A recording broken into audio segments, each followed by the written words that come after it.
Alright, everybody, the time has come for the final review of New World Aeternum. If you have been following my journey in this new version of the New World MMO, which launched on October 15th, we have been playing over the last couple of weeks with the specific intent of completing the main series quest and seeing what this game has to offer. By the way, the light is changing behind me. This is a beautiful chance to actually see some of the environmental art and skyboxes and some of the beauty of this game, which we're going to be diving into in this review. And the sound effects. Somebody's mining something right now. Listen to that. So good. So I have been playing this game for the past couple of weeks, and we've obviously been having a very good time. I think that this is, at the end of the day, a very good MMO for new players. It's also a really good single-player action RPG for new players. Now, there's also the caveat that this game has actually been out for 3 years on the PC, and the New World Aeternum version is the console launch on the Xbox and PlayStation, while simultaneously bringing the PC version up in parity with some of the new changes that came to the game with this new crossplay um, a launch that happened. Now, it is a really good game, and it has a lot of things going for it. And I have had an extremely good time over the past couple of weeks. There are cracks in this. There are some flaws. They are not big things. They are tiny little things that I think some additional quality of life would help to fix, and I am going to be talking about those along the way.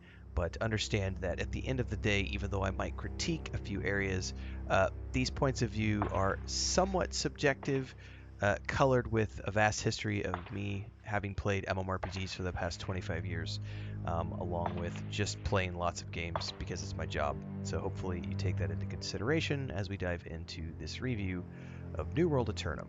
So I have been playing on the PlayStation 5. And I do have a slight history with this game because I did buy it when it first launched on the PC in 2021. And I had a good time. But it wasn't a game that I stuck with for very long because it was lacking a few things that provide me with a desire to play long term, one of which is controller support. At the time that it launched, it was only mouse and keyboard, and I just don't like to play mouse and keyboard only games. If a game doesn't have controller support, I generally lose interest pretty quick, mostly just because as I've gotten older, I have a lot of issues with tendinitis, and just I don't like to do WASD stuff too often because it flares up and I have issues, so I much prefer controller. Um, so I played originally for around 40 hours. That was one of the major issues I had with the game when it came out. And also, the launch version of the game did not have a very coherent main story. There were quests, and there were the notes that you find in the game which allude to things that came before, but there was no like central main cohesive storyline that sort of tied all of the main stories together. That has changed with New World Aeternum. There is now a main storyline quest, or MSQ as they call it, which takes you from the beginning all the way to cap. You do not have to do any side quests. You can literally just focus on the MSQ. There is the base version of the game, which is the original like level 1 to I think 50. And then after that, there are 2 story DLCs which launched on the PLC on the I said that wrong. 2 story DLCs on the PC, which have come over the past couple of years. Somebody's cutting down trees behind me. And those are now in here as part of this one continuous storyline that you follow through. I live streamed the entirety of my journey from point A to point B from level 1 to 65 over the past couple of weeks. You can check out the live stream section of my channel if you would like to watch that journey in its entirety. And it took me around 85 hours to go from not just from 1 to 65, it took me around 85 hours to go through the entirety of the main story quest.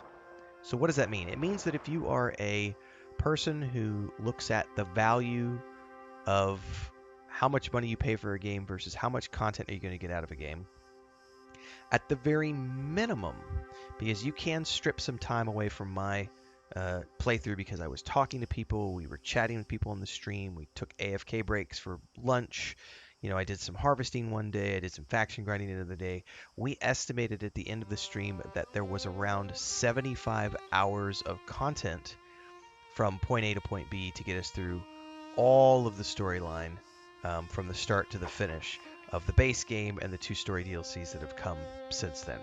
So just from a single player action RPG standpoint, there's 75-ish hours of content. And now that assumes that you actually listen to the dialogue, listen to the voice acting, watch all of the cutscenes, and actually play the game as it was intended, meaning you don't know where you're going, you're figuring out how to get from point A to point B, you don't have fast travel because you're learning everything for the first time. If you play the game as a new player, there is around 75 hours of total storyline content just in the single player main storyline quest. But then outside of that, if you open up the map here, you're going to see all these yellow like triangles. Those are side quests, and they're everywhere. I haven't explored the entirety of the map yet, so I don't have yellow triangles everywhere. Not triangles, sorry, diamonds. They're not everywhere, but those yellow diamonds represent side quests. Lots and lots and lots of side quests. And between some of the stuff that I've ran and talking to the community members who have been tuning into the live streams, you can anticipate anywhere from 100 to 150 hours of like side quest content just going out there and questing in the game. And all of that stuff can be done solo as a single player adventurer. It's 100% voiced. So every NPC you talk to has a voiceover, and the main storyline quest with the New World Aeternum launch has a completely different storyline than what the game launched with, and it now has this cinematic narrative structure with cutscenes and everything else that was really cool to follow through. And for me, I said this in a different video, my favorite thing about this game is the story, because it is the island from the TV show Lost, essentially. It's an island that has been here for a very long time, thousands of years. There are structures here built by these people called the Ancients, and they have they have brought people here over the years to work as their slaves. It's almost like Stargate in that sense. That's like the goal. And they have brought people here. They're no longer around. No one really knows what happens to them. That's part of the ongoing mystery here. But in the course of going through the island and following the main storyline, you're going to be working with people from many different time periods and many different stories. You're going to be working with Roman legions. You're going to be working with people from the King Arthur mythology. You're going to be working with people from Egyptian history and mythology. So there's a little bit of fantasy, there's a little bit of science fiction, and a lot of just really fun story to run. So if you're a story person, there's easily, I would argue, 150, 200 hours of story in this game just as a single player. Then outside of that, you have all of these additional activities that you can do, like the dungeons, of which there are 12. And then there's the season storyline, which I worked on over the past 2 days. There's individual soul trials, elite trials, raid. A new raid came with Aeternum, which is a 10-man raid. There's 3v3 versus 3v3 arena and 20 versus 20 outpost rush, which are 2 optional PvP pieces of content. And then also as part of this game are these territory battles, essentially, where you have these outposts in each one of the territories where you can participate in these PvP battles to take over control of the various settlements, and that comes with some bonuses if you happen to have a house in those areas or if you use the crafting stations in those areas. And yes, there is player housing. You can have multiple houses. There are different styles of houses. Someone was asking during the live stream today, where would you recommend someone get a house? And I was like, well, just pick the area that has the art style that matches what you love, because there are many different types of housing styles in this game and many different types of furniture that you can find in the world but also craft. There is base recipes, and then there are things that you can find in the game world, recipes that you can find which allow you to make unique furniture. The other day, as an example, I was exploring up in the Brimstone area, which is like this massive desert with a Roman villa in the center of it with like these amazing. Matter of fact, why don't we just go to it really quick? I need to. Well, first let's travel to my house. This is a great way to show off the housing really quick. We'll go to my house right here. We'll recall to my house. You can check out the housing really quick. We're out in the wilds right now. I was doing some questing earlier today in the live stream. And by the way, this is going to be a rambling, lengthy video. Deal with it. There is a lot of stuff to do here, but player housing is a big thing for me. I love player housing, whether it be like EverQuest 2, Lord of the Rings Online, Star Wars: The Old Republic. I love having a house and being able to decorate it. This is my house. I've got a little dog here, a washing basin. We can come inside, and this is all furniture that I've crafted. Well, not all of it. I made the stove. I made that bookshelf. I have a small backyard, a wheelbarrow there.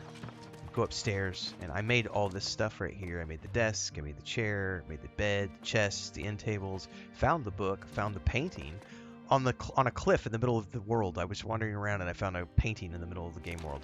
And then over here we have just random stuff thrown on the floor. And I just realized that my new bow has like grape leaves all over it. That is really cool. That's really cool. Awesome. Anyway, let's not get sidetracked. So here I am in my house. And this is, like I said, this is the art style of this particular location, the Windsward housing. And so I liked the art style in here of the way that these houses look, but houses look completely different depending on where you go. So here's an example of that.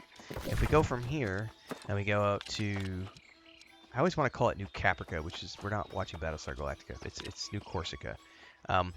Let's go to New Corsica real quick, and you can see how there's distinctly different art styles for each one of the towns, as well as completely different biomes in all the different territories. And there are a ton of territories. This is a very massive game. It's a big island. Some people will look at the island and be like, oh, that doesn't look like it's that big. It's really big when you start exploring it. And there's a lot of stuff to see and do here. So here we are in New Corsica, and we have like this, by the way, there's a really cool science fiction floating pyramid in the background. If that doesn't scream Stargate, I don't know what does. And then there's totally like resurrection chambers inside of it and stuff. It's really cool. So we have like this very Roman looking villa in the middle of the desert. And if we find a high point here, I won't be able to find one right here in town, but you can see like there's some ruins up there of an ancient building. Ancient city, and then if we go around and explore this desert environment, you will find ancient Roman aqueducts just like across the landscape. And this is a big desert well. You'll go out and you'll look and you'll find like there's a giant wall, there's the pyramid, and then just desert and sand across the skyline and things to explore. It's a big, Brimstone Stands is a big zone. There are mounts now, which is not something the base game had in it. This came with one of the DLCs. If you own a New World Aeternum, which is this version of the game, you automatically get a mount. I think at level 20 is when you get the mount. Look off here in the distance, you can actually see a bunch of ruins down there, a ruined bridge. There's some ruins right there. The music, by the way, the music in this game is quite possibly some of the best. Not quite possibly some of the best. It is quite possibly one of the best soundtracks that I've ever listened to for a game. One of the composers was the guy who did the music for Game of Thrones. So they have some absolutely phenomenal composers working on this game. The sound design is probably the best sound design of any game I have ever played. By the way, there's some aqueduct stuff in the background and bridges and ancient bridges. Oh, you want to see something even cooler? Hang on. Let me show you my favorite, just to showcase the different biomes and stuff. Let me show you my favorite zone in the game, which is Eden Grove. And we'll go here. Anyway, the sound design in this game is the best sound design I've ever heard. It's little things like the crack of the pickaxe, which you heard at the beginning, the echo of the musket when you fire it off and it echoes down the canyons. There's even a sound effect like if you jump off a cliff and as your character starts falling faster and faster and faster, you start to reach terminal velocity and the sound of the wind picks up. Now we're in a completely different biome, by the way. And let me try to find a... Well, here. Let's just look here. because we're coming out of this little village right here. What I want to look at is look at this lake. So there's these 3 towers, right? And as we run around and look, there are these fallen bridges, these ancient bridges that used to connect to each one of these towers. And as we run around this entire zone, you will start to find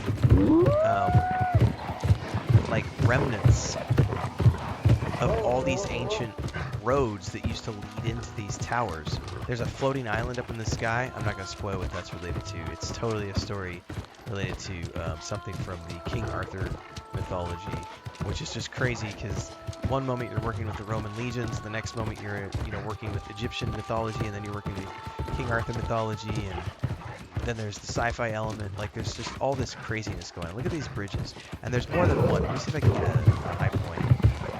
By the way, I am playing on the PS5. The performance is absolutely amazing on the PS5.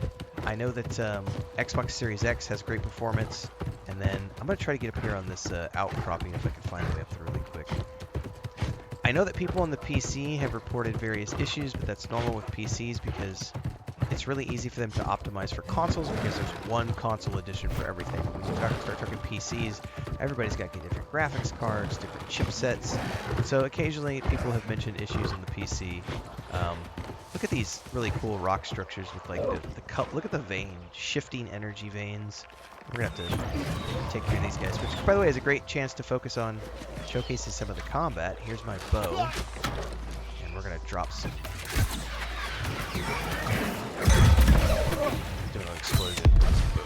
Shock. Oh, he healed himself. Oh no, he's retreating. That's why. Well, let's go get this guy. So I use rapier and bow with this character. Got some loot here, which I don't need, but hey, we can loot anyway. Hi there.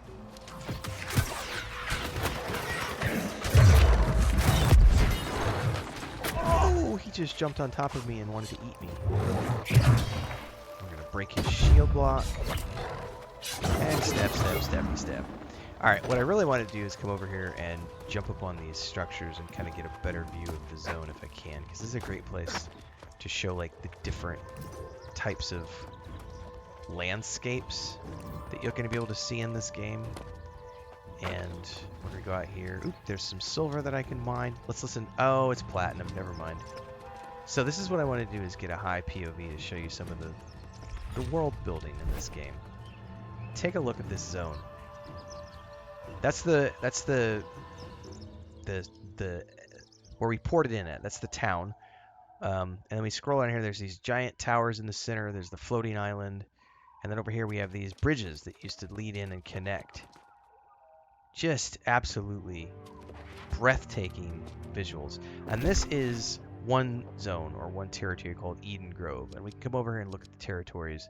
There are a lot of them throughout the game. And if you scroll out, you can actually see, all of these territories represented. So the short version is there's lots of stuff to do. There's mostly PvE content as a single player. You can go through this game as a single player doing RPG stuff. You can choose to do group stuff if you want. You can adventure alongside your friends if you want. There is a lot of stuff to do in this game, on top of which there are dungeons and a raid and so on and so forth. I've talked a lot about all the things I love about the game, the story, the sound effects. There's an incredibly in-depth harvesting and crafting system, and I've got ultimate beginner's guides to all of the different aspects of this game. You can check those out in the playlist below. I don't want to clutter this video up too much with all that kind of stuff because you can go watch those videos at your leisure. I really love everything about this game. It's super fun. But let's talk about my rating and why it's not a 10 out of 10. I would give this game a solid 7 out of 10. Maybe even an 8 out of 10. But I think a 7 is more fair, and here's why. There are some cracks that I want to point out, which have nothing to do with the one thing I hear about the PC crowd talking about is you'll hear a very vocal minority of players who are from the PC crowd who say, I've been playing this game for 3 years, I've got 4,000 hours in the game, and there's nothing to do. You can't say there's nothing to do if you've got 4,000 hours in the game. But I will say that in terms of endgame, if you are a player who thrives on endgame, quick commercial break, everyone, to celebrate and give thanks to all of these amazing people who keep me on the air full time. Really appreciate the support. All you got to do is join as a member. You get access to private videos. You can also do super thanks on any upload or super chats and stickers on any live stream or premiere you see. And beyond that, don't forget we're multi-streaming over on Twitch now, so you can support over there as well. Thanks so much to everybody. Let's get back to the video at hand. And you don't care about quests, and you don't care about storyline, and you don't care about dialogue, and you don't care about, you know, any of that stuff, cutscenes, and all you want is loot and raids and dungeons. This game does have 12 dungeons, but it's only got one raid, and the PvP, which is a legit thing for some people who love the PvP, all of that does eventually get repetitive because at some point you are going to run out of things to do, which is normal for any live service MMO, which is why I say that if you are a first-time player, you are going to get hundreds of hours of entertainment out of this game at a minimum. But you will eventually come to the point where you are only left doing dungeons and raids and so on and so forth. And this is where, for me, some of the cracks start to show. I think the number one most visible thing to me that I was not a fan of, and I gotta check my notes here, is the moment you get into the end game activities. So expeditions, as an example, there is a queue system here. So you can choose one of these dungeons and then queue up for the dungeon. There's also a button behind me, which I'm not going to be able to see if I can move out of the way, where it says random, and you can choose to use a random dungeon. Their matchmaking system needs work. It doesn't work that well. And the other reason that it doesn't work so well is if you look at, say, how the World of Warcraft matchmaker works, which is a great way. It's a great system. The World of Warcraft matchmaker essentially says each dungeon requires these classes to run. And when it puts you into the matchmaker, everybody gets put into the queue based on the class that they play or the role that they play. So they do have roles here that you can select: damage, tank, and healer. However, from what I've seen, there is no the matchmaker does not confirm that there's one tank, one healer, and then, 4 DPS or whatever. So it'll let anybody queue up for anything. And the other issue with this is that it doesn't just automatically queue you up with other players, which is what World of Warcraft's matchmaking system done, which is like the best matchmaker out there. Or Star Wars: Old Republic does it as well. Star Wars: Old Republic does equally well to World of Warcraft's. It puts you in a queue based on your role, and then it matches you up with players across servers and finds you a group. This matchmaker is like a lobby. So what happens is you get put into a lobby, and let me see if I can find a lobby for one of these. View lobbies. So I can view a lobby. This one, there's a lobby available. So there's these slots available, and you can go look at what they're looking for, and then you can look at the person and look at all these different things. The problem with this lobby system is that it allows players to sort of look at and control, and they can choose to not let somebody into the lobby if they're the person controlling it. So if you decide to, rather than queue up, if I decide that I want to, say, start my own, I could create my own lobby up here and create the lobby, and then not use the matchmaker. I'm essentially then creating my own lobby and having people join my version of that group. The problem is a lot of people are like, well, this is better for me because then I can control who comes into my group. And I'm not relying, because if you use the matchmaker, you might not get the group makeup that you want. And this leads to the matchmaking system not working very well, which means if you queue up for a specific dungeon, I have seen queue times of over an hour while we've been playing live. Now, if I use the random one over here, if I click random, what it does is it's gonna select all of them. They all just went green, and it's going to put me in the queue for every single one of these dungeons. And this one, I've seen the queues be as low as like 10 or 15 minutes, and I get into a group pretty quickly. But you don't have control over the one. So if you're a solo player like me and you're not playing in a pre-made group, or you don't have a guild, this system needs work. And for a game that has an end game that relies upon grouping up with other players, the matchmaking system needs to be fast, efficient, and get you into groups very quickly. It needs some love. It's not a big deal if you have time. I had time because this is my day job, so I'm streaming for 6 to 8 hours a day. I can afford to sit in the queue. Now, if you're someone who just plays casually as a hobby, you're not going to have an hour plus to sit in the queue if you're trying to get into a specific dungeon. So the workaround for this is people will go to the entrance of the dungeon, hang out at the entrance of the dungeon, and or they will spam into the chat, which I can bring up over here. No, hang on. How do I bring up the chat? There's the global chat. It's behind my head now.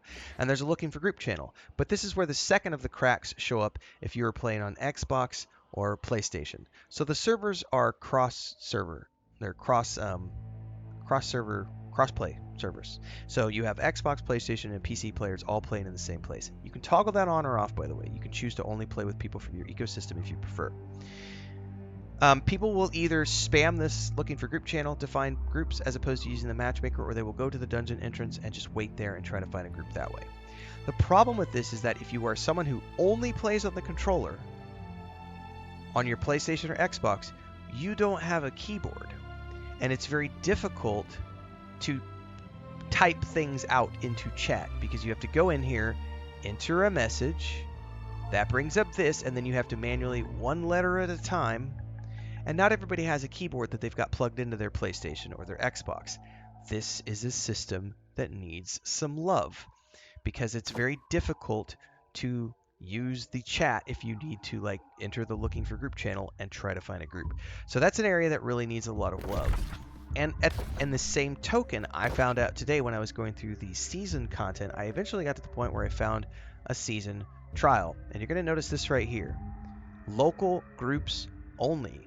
That means it doesn't have a matchmaking system set up. So if you try to, when you get to the end of the season storyline and you need to do one of these dungeons, which require a minimum of 6 players, you cannot do these in the matchmaking system. You have to have a group of 6 players who are manually grouped up and ready to enter at the entrance of the dungeon. That is not conducive to helping me as a single player get together with other people that I don't know in order to do the content. There's no easy way for me to find people together for this other than to spam the chat. Hey, is there anybody looking to do this dungeon, to do this seasonal dungeon? That's the only way to do that. And again, going back to if I'm a console player, again, this needs work. On top of that is the raid. The raid is local group only. This is not... This needs work. The raid needs to be able to be a matchmaking system. The raid needs to be done through the matchmaking system. I need to be able to queue up, just like LFR in World of Warcraft or the operations in Star Wars: The Republic. I need to be able to queue up, select my role, and have it queue me up with other players, and we go in via a matchmaking system. Because trying to find 10 people to go do the raid is not easy if you are a single player who's just hopping onto your console or your PC to play for 45 minutes or 2 hours on a Friday night when you're home from work. This part of the end game needs work. Now, if you have a company or a guild, or you're in a guild, this isn't a problem because you will be grouping up with other players who will have a scheduled time to play and you'll be regularly doing this content. But I mention all of this because this is what has brought it down, despite the fact that I think this is an awesome game and it's a super fun game. This system needs work because I would love to do the raid content, and I'm never going to do the raid content because once I'm done with the story, I'm already off to Dragon Age Veilguard on Thursday, and then I'm off to other games. And I would love to swing back and say, hey, I've got a Saturday afternoon or a Sunday afternoon. I would love to hop on and do the raid. I can't do that because I don't have a guild. I'm not going to go out of my way to look for a guild. I'm a single player who just wants to hop in for 45 minutes and run a raid. And I can't do that. And I can't complete the seasonal content because I don't have a preformed group. That's annoying, and that's something that needs work. Essentially, they just need to make the matchmaking system better and add it for all of the content so that players have a quick and easy way to jump in and do content with other players. There's also the voiceovers, which are exceptional.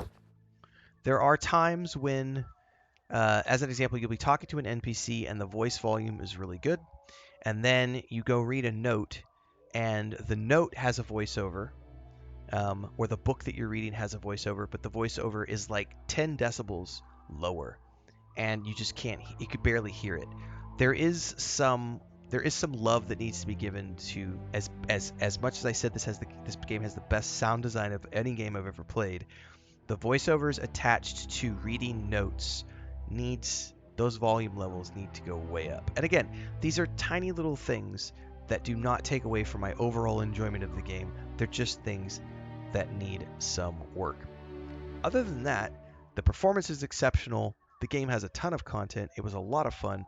I love the crossplay that they introduced. Excuse me. Now there's controller support for the PC with the new World of Aeternum edition, so I'm very happy because I can play it with the controller now. I think that overall, the game is in a very good place if you are a new player because there's hundreds of hours of content to do. If you're an old player who has already played the game, there is not necessarily a lot of new in-game content, and that's a concern for long-term players. And I think that that's worthy of noting. I do think that based on the fact that they have already added a ton of content over the past 3 years, and for anybody out there who's going to say that they haven't, it's just not true. You can go to their patch notes on their website and you can see dozens of updates ever since this game came out over the past 3 years. They have added a ton of new content and a ton of new features to this game, and they are continually adding new things to it. And I know a lot of people are waiting for a roadmap of what lies ahead for New World Aeternum. I would love to see that as well, and hopefully we do at some point.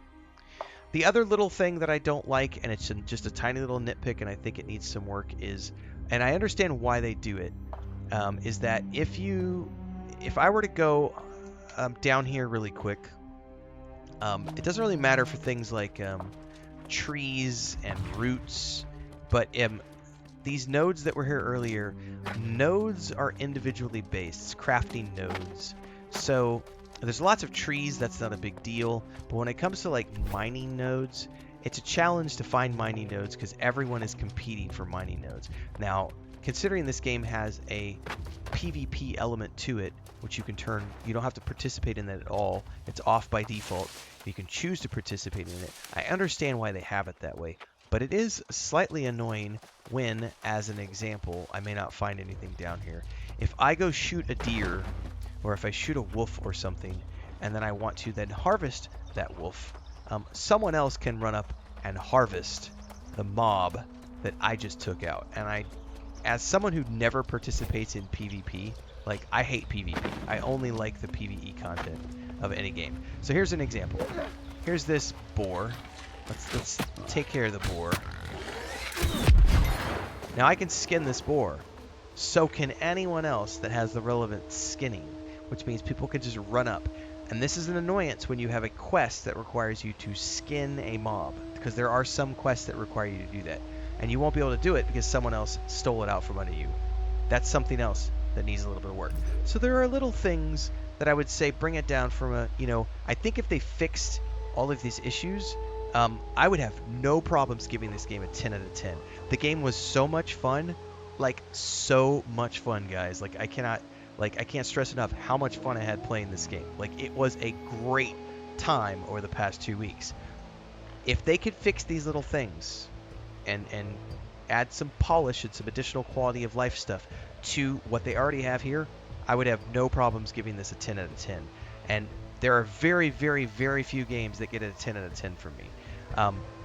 I could probably do one-hand games that, like, Red Dead Redemption 2 is a 10 out of 10 for me, as an example.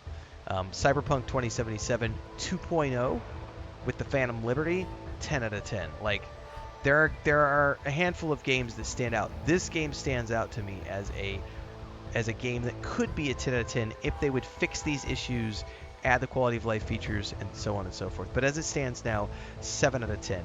Does not mean it's a bad game. It is a phenomenal experience. I had a great time. I'm going to get attacked here, and I probably need to take care of this and then boogie out of here and go back to town so that I can finish my outro, damn it.